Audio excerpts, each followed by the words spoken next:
Welcome back. We're talking of the demonetization, or as Professor says, the replacement. And how has this changed your life in the past 15 days? Because we've seen queues at different banks, ATMs, people struggling, so many dead. So how has it changed your life? Now, Professor Subhashini, you were making a point. I was talking about the different sectors that are affected by this move. Okay. One is the agriculture sector, we know is losing out, both the Kharif and the Rabi crops is moving on, but the supply chain is completely disturbed. Now let me apologize on behalf of the panel to both of you economists and to the banker and to the young Bengalurian for all the expletives. No, but we understand that it was quite a tense moment to answer questions of this kind, and therefore that. The man said only when there is no points in your argument you raise your voice. Yeah. So what I was trying to say is that the agriculture sector we are understanding in terms of the Rabi and the Kharif crop, but also we must understand the entire chain, the supply chain that is happening there. The transport sector, the implement sector, the informal credit market, all of it has dry. What happens to the perishable agriculture commodities like vegetables and fruit, which cannot be served because we haven't made a network of processing units which will convert these things into processed goods? How are we going to handle that? Look at the informal sector. What kind of jobs are they going to get? We are going to they've said India's informal sector, which used to be so robust, has already taken a hit in 15 It is completely, completely damaged. The real problem is. Can you just explain this word informal sector? So I'll put it this way. I mean, first of all, let me give the number, give a broad statistical number, and then we'll come back to that. Approximately 15 to 20% of our economy runs on the formal sector. So the whole what is the formal sector? Yeah, so basically the whole corporate sector that we talk about, you know, the Tatas, the Birlas, whatever else, you know, even the Kingfishers, the Vijay Malliyas of the world, they constitute total about 20% of our economy. About 80% of our economy runs on the informal sector, which is as simple things as your kirana shops, to your vegetable vendor, to your fruit and flower vendor, to the guy who drives auto, to all of it. And for all of them, cash is the base form of economy. They 80%. 80% of the economy. And including my colleague, who's also a big sympathizer of the BJP, Professor Vaidyanathan, in his book has said that number could go as high as up to about 85% in his book in India Unink. And that's not my number, that I'm just picking up from Professor Vaidyanathan's number. 85%. I'm kind of dumping it down to about 80. Okay. Now, one of the largest employers in this country is the unorganized restaurant and hotel hospitality industry. Because you drive to the length and breadth of this country, you have dhabas, you have these small darshanis and all that. You know, there are a few chains, there are a few Tajes and a few Leelas and a few Oberois. But look at the sheer number, even in a city like Bangalore.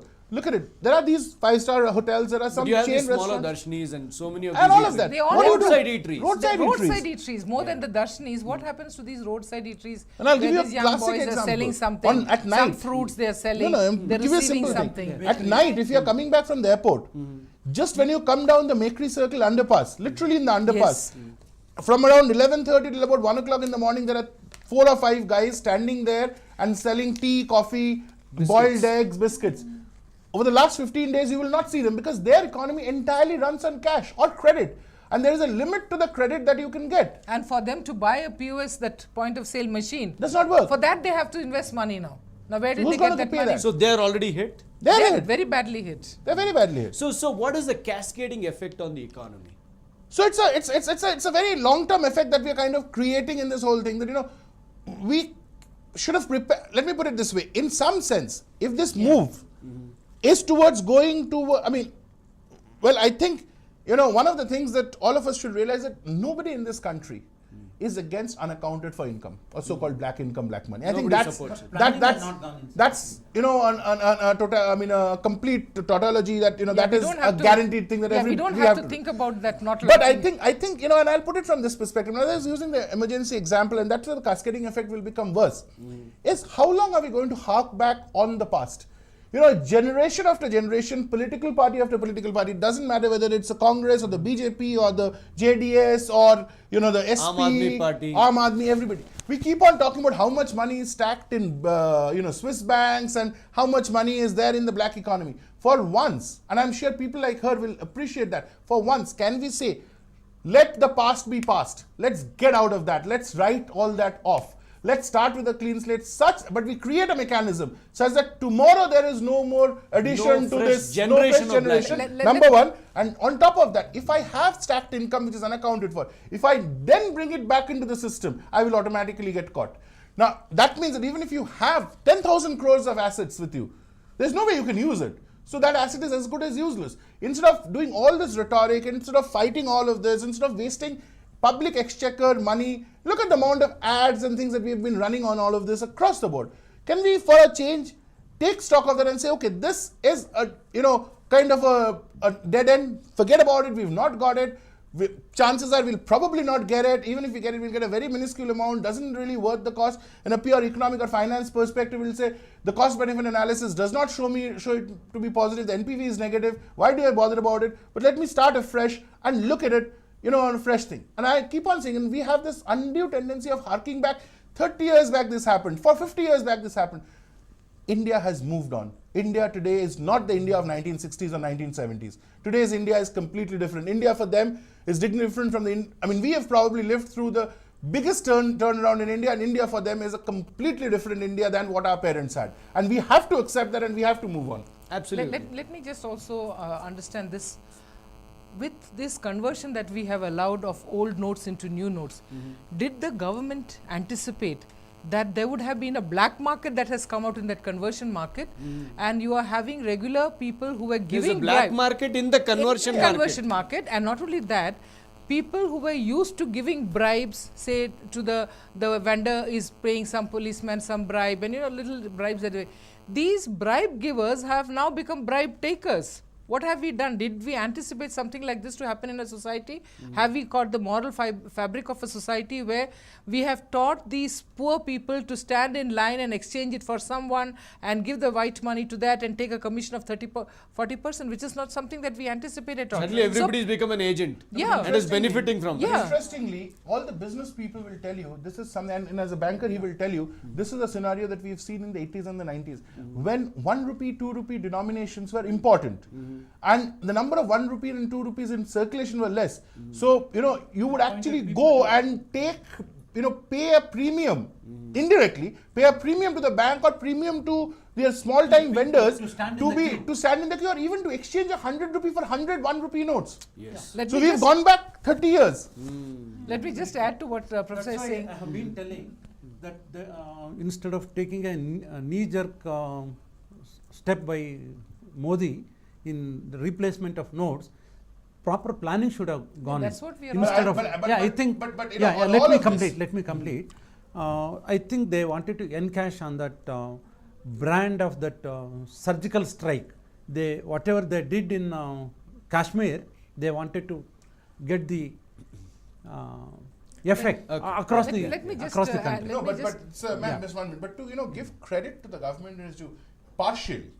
The only thing this has helped, and I will give this credit to the government, but only partially, because unless they follow it up on a regular basis, it will not work. Which is the counterfeit currency that existed will now be taken out, and that is a positive. But that minuscule. That's exactly what I said. That's a small thing, and that is a thing. 400 crore, they say. Yeah, but the whole point is not the 400 crores. The impact of that 400 crores is also has got to be measured. It's not about the 400 crores in cash. But the real challenge is not about the 400 But crores. was this the most effective way to deal with counterfeit currency? No, but I'm Don't saying we have more effective? There are, but I'm saying that this, at least that, if I look at it, is there a positive to me? There is a positive. But this positive would very soon turn into a negative if this phenomenon ends out there. But let me tell you that there were 2 Pakistan operators who were shot dead, who already had the new 2000 rupee notes. Which essentially means it has escaped the banks. Which essentially means that you have not plugged the leakages in the system. Yes. And in all of this, the whole story is, and when I said stopping black money, the whole story, how did this unaccounted for income come in? Because there were leakages in the system which were not plugged. So it's a quick fix solution. It is like, there is a pipe break somewhere in your house. You just put a small piece. Tomorrow that will go off. How many times will you keep on doing that? At some point, if that needs, you need to change the pipe. So you need to have a more thought out plan. Let me just say, after all this work that has been done, they're going to track these people who have put 2.5 lakhs into their account. And these are apparently dead Jan Dhan accounts. Now, the government is going to spend all its time tracking this Jan Dhan accounts. And the government goes back on its word. First, it said we will not do anything for this 2.5 lakhs. Now, why did you change your word and say we are going to track this Jan Dhan account? That is one. No, there is going to be So trust now, deficit. yeah, of the there's a government, trust yeah. deficit of the government, and not only that, for how long are you going to track these things? When are we going to move forward? We have done one blunder. Again, after this, we are going to do things like this. Where are we going to do So you're our saying work? we have done one blunder. Is Yes. 500,000, sucking these notes out, was it a blunder? I would say it In a like way it this. is. I would say it like this. The body economy has been taken off blood of 85% of its blood. You use the word surgery. I use the word surgery and tell you the body economy has been taken off 85% of its blood. And the surgery is So being done. 85% of its blood is listen removed. Just listen to me. So the body is now working with 15% blood. Now, how is your liver and kidney and all of it going to work if you have not transfused that much of blood into the system? So to get back that 85%, the body will limp. And the body economy is going to limp. And this is something not of now. This has been something that you say back in 1700 when Francois Quinet said that. Francois Quinet said that the body economy is nothing like but a human body. You know, and the when blood we circulates lose this way. 85% of our blood, we go into hemorrhagic shock. That's what is What has happening. happened to You don't the... survive. You don't survive. But you don't here, survive. here no, the survival has been because of the credit cards and talking the nonsense. debit cards that have come in between. Otherwise, we would have just lost Mr. ourselves. Manapadi, Listen, Mr. Bansi, are you listening to me? I've got a question to you. Yes, I'm You listening. are playing to the gallery by saying you are very apologetic to the crowd, saying that I spoke rudely. But for me to speak rudely, the person who so-called professor, when he spoke to very derogatory manner, why didn't you apologize to me? I asked Why you the did question, apologize it's to me? not He the said- professor. He is the person, let me finish. He is the person who said, are you a graduate? Do you know what it is economics? And that's the reason I blew my top. And you are apologetic to those people. Why? Are they part of your gang? This is not fair. Mr. When Manapadi, he started the issue. now you are and moving can't on a say that. totally You personal can't speak that way account. to me. Professor Basu Yeah, has not no, said it. because I you said have that. asked you that You question. said that. Now ask the question. Now you ask the question. Now you ask the question. I made clear that what he See, spoke was wrong. are you here for a discussion or are you here for combat? Then are you also there for a combat or a discussion? Why did you say sorry to them and not sorry to me? He started it. He Sorry started to you, you everything have by said saying bloody. that, are you a graduate? You And have what you already doing? used expletives. You have called people Understand? here buffoons. Yes, Sorry yes, for what? because I have to use Misguided. the- You have said I misguided. had to ask it. I had to ask it. I had to ask it because And he you have asked- said damn. Damn No, dead. no, madam, you don't laugh. You asked now you may ask a question, Mr. Bansi. You and your gang Mr. can ask a question, ask me Manapadi, what it is. Mr. Manapadi, are you here for combat, Tell me. unarmed combat? Tell me. No, I'm not here for combat. You're Mr. not here for Bansi. combat. Okay, You were you're here for asking questions. very So can you apologetically there. explain this? How the Yeah, body but- economy of no, India but has you been will- bled no, of no, 85% of its no. blood. Will you listen to me? 85% That of is its a- blood is that's gone. a silly And comparison. are we in a That is hemorrhagic that shock? is- that Can is you a silly answer that? comparison. So, this is the question I have That to you, is a sir. silly comparison. I'm answering. Silly That's comparison. a silly comparison done by Silly comparison, madam. okay. Silly comparison. What is Sir, that? so A that's- country all right, does not all right, work it's like a silly operation comparison. automobile. Okay. It is. Sir. Yes, silly comparison. Okay. It is a It's not even comparison silly done way back in comparison. 1700, not even now. No, obviously, there is a Yeah, limit. that's a very silly comparison.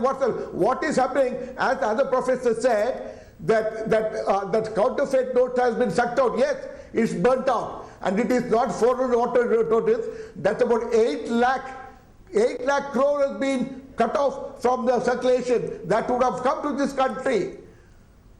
What are you talking? Yeah, that's the exactly total what has been counterfeit cut off. notes is about Yeah, 400 I'm crore as talking- estimated by the Ask him about the authorities. question. You're saying it's 8 That lakh is- crore. No, that was ready to come inside. Oh, That it was ready to come inside. This is- Oh, really? It- Now you're talking of something Yes, that none yes, of us knew. Yes. And how did you know of yes. it? No, it's not manuscript, it's a fact. How did See, you I'll know tell of it? you, Sir, are you- see, sir, are you- everything, sir- everything. Sir, can I ask you a question? No, everything. No, because everything, government could not come. This was spoken by one of the big economists from JNU school. From JNU, Jawaharlal University, one of the person who spoke about it. and it was seconded by the Day School of Economics boys. And the JNU boys, when they did this poll, they got all these substances they got surfaced. These information got surfaced during that particular interview. JNU. What is the connection? So I will have one question to you. I want you to comment on this. No, somebody asked me one question. The question is that 80% and 20% that was surfaced during the poll conducted by the JNU postgraduates and Architect News Channel. No, we are not talking about JNU. So I am asking a very simple question. I would like your comment on John Dree's comment when he said shooting, the demonetization is like shooting on the rear wheel of a car which is on a racing mode. What will you say that? The car is racing, the economy is racing, and we are shooting on the rear wheel of the car. What does happen to the economy? Car would crash. Car would crash. Again, I'm telling you, just because Mr. Veed said that doesn't mean it's perfect. Again, it is a wrong comparison. This is not being shot. You would challenge almost every economist in the world who doesn't agree with you. Demonetization let me answer. Demonetization is not being shooting a racing car's rear wheel. It is not. Sir, can I ask you a question? It is taking for the country's economy. Sir, can I ask you a question? For the country's economy for a better days. Sir, can I ask you a question? Days. Can I ask you a question now? Can I ask you a question? Okay, I don't know whether he's hearing. Please go on. You know, all the examples, all the comparisons that we have, in your opinion, are incorrect. Hello? Hello, can you hear me? Hello? Okay, there's some problem with audio. All right. No, the question is very simple. All the examples that we come up with and we have, whatever little limited knowledge of economics and finance and that you we both have. are professors. No, on the panel and as an ex-banker he has and the practical thing she has are all silly, useless. I wanted to ask him, can he give me one example which he thinks is appropriate in this context? As a banker, I also have a question. Can I ask that? Yeah. He's not there. He's not there. No, he's there. He's there. Mr. Manpadi, I am an ex-banker. My question is, instead of, I'm not questioning your replacement or monetization. In addition to this, when is Mr. Modi going to get the money from Swiss banks and crediting all the Jan Dhan accounts with 15 lakhs? Can you hear? Manapadi, uncomfortable questions. No, you can't hear. Please don't hype up, sir. He said Jan Dhan Yojan. What's Jan Dhan Yojan got to do with it? Something talking about Jan Dhan Yojan? He's Come again? Can you? Yeah, I'm repeating my question, Mr. Manpadi. In addition to whatever measures Modi is taking with the monetization, demonetization or replacement of the notes, he had promised to credit 15 lakhs to each of Indian citizens' SB account. When is it going to happen? We are doing it ourselves.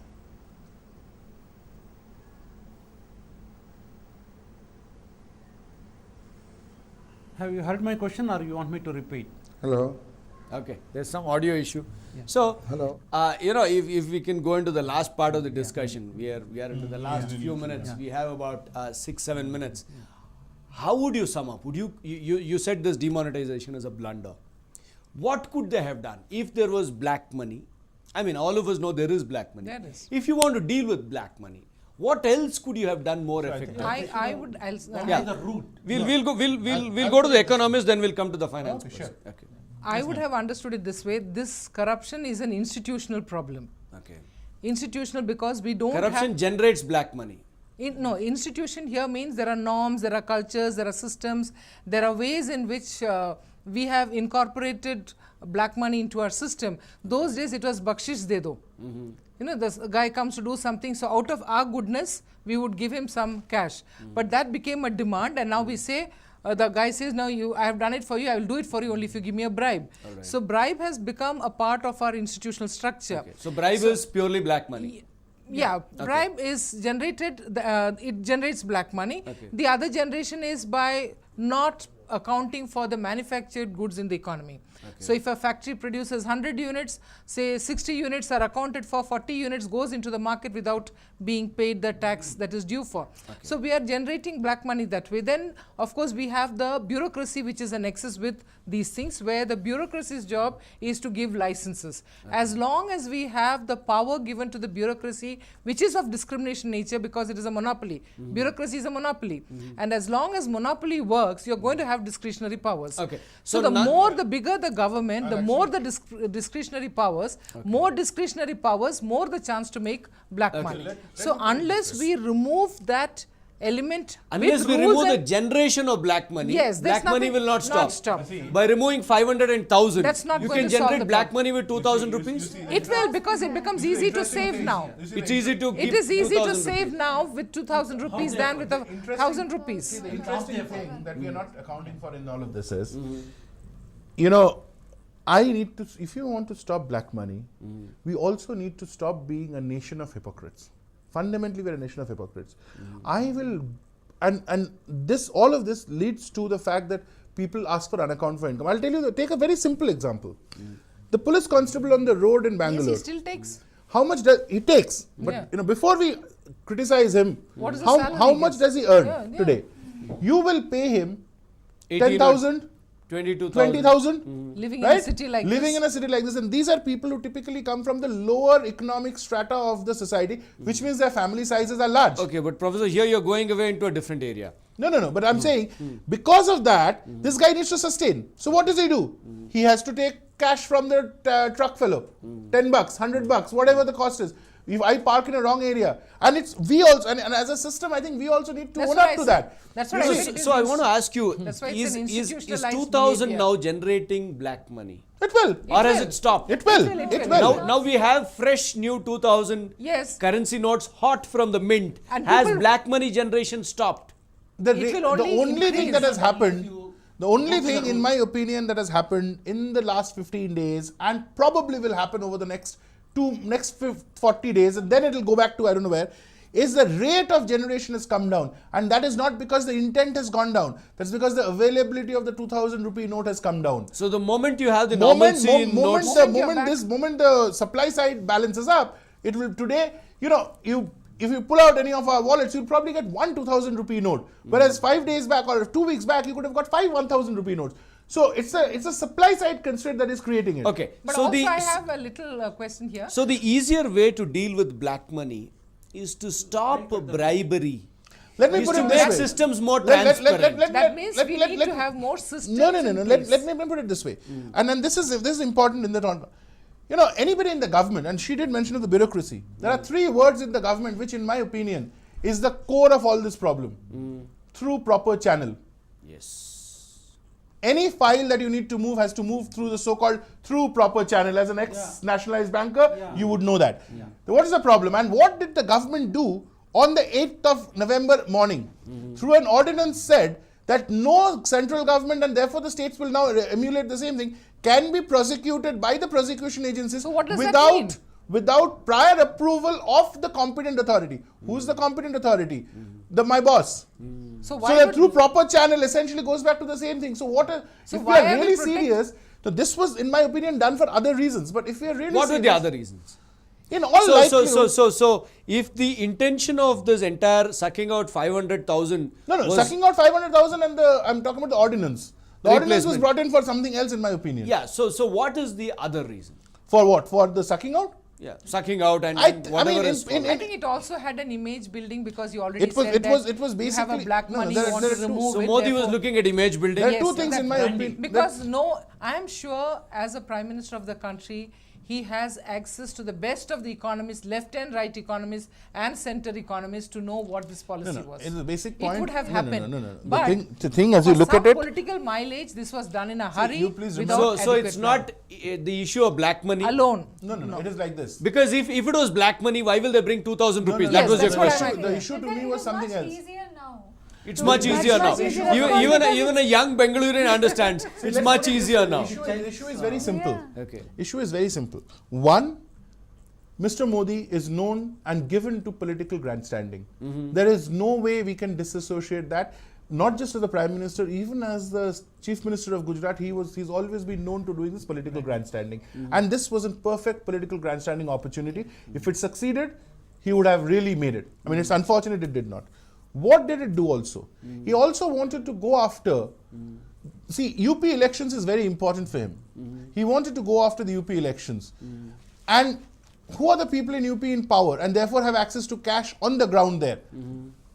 The Samajwadi Party and the main contender is the BSP. BSP, yes. Congress, yes, but I guess by itself is not a contender. It has to tie up with one of these. Yes. So that essentially means that this was a move to kind of suddenly cripple. And then we know the way politics and elections are run in this country. I wouldn't be surprised. The way it has done is to kind of immediately cripple the political machinery that all of this was kind of doing, and all of these parties would be exposed to overnight. Because suddenly, how do I convert all of that and so much of cash and all of that? So there was, and even if I could, the immediate impact of the disarray that the system has got created will kind of offset me by a number of years, a number of weeks for the benefit to come in.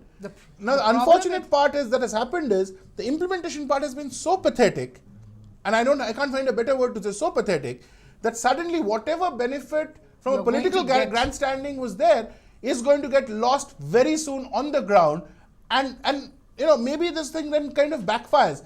This becomes a Frankenstein. To me, it's like a Frankenstein that the government and Mr. Modi has unleashed, and now he really doesn't have a clue as to how to control this. See, one of the biggest problem with a policy like this is there is no going back. Going back. No, you cannot say that you are going to You roll can't back. undo 15 days of damage. You can't do To that. save so many deaths. Yes. You can't undo today. But you see, if he was not going for political grandstanding, then on that day or once he came back from Japan, see, it's very ridiculous. For all the political grandstanding and story that has happened, is it befitting the Prime Minister of the largest democracy to cry in public saying, I have left this, I have left that, give me 50 days time? Is this what a Prime Minister is there for? He actually broke down in Goa. Is this why he is there for? And if he had at that point rollback was possible. Today we have gone into a position rollback is no longer possible. Yes. But 2-3 days into the process a rollback was possible, or a partial rollback, or even a deferment. So simply saying, okay 30th December deadline could have existed, but this immediate cancellation of legal tender that could have is not. This is also extended till which they have now, in various phases. 24th, chances are they'll go to 30th, and so on. Every other day a new policy comes out. If they're extended to 30th December, a lot of the chaos on the ground that we have seen would not have happened. Because I would then have had time, I would have got the 2,000, I would also have 1,000, so there would be change. And I would know that, okay, in 50 days, in 40 days, I would have to change all of this. And how does this stop corruption? And how does this stop corruption? It That's doesn't. How does it stop black money? It doesn't. I just wanted to say that unless our rules and regulations are clear, unless these discretionary powers that are so powerful have to be reduced, a system is in place, judges are appointed, enough judges to take the case of those who have already been booked. What have we done about the old cases that have been booked? Nothing has been done, or they're not able to do anything. So unless we can put a system in place, it will be the Veblen's story, leisure class will enjoy. Those who have made assets, they will stop investing. We have gone against capitalism.